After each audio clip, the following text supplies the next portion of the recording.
Hi guys, welcome to the course. My name is 𝐦𝐥𝐥-𝐮𝐩 and I am the instructor of this course. This is a course related to the SQL database, SQL structure query language.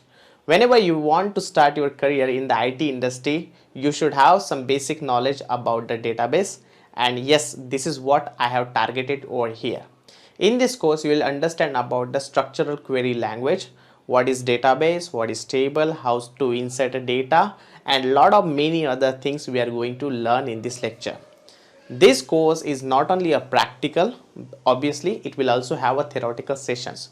Along with the course, you will also get the materials. You can just find it in the attachment section. So this is a complete bunch of course through which you can start your career in the IT industry.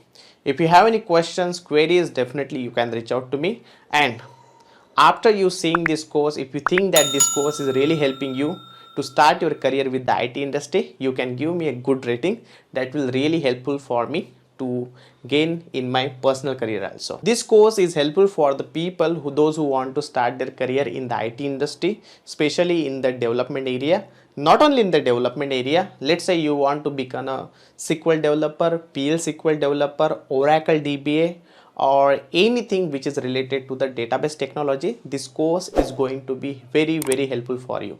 So enroll to this course and let me know how you feel about this course. Thank you.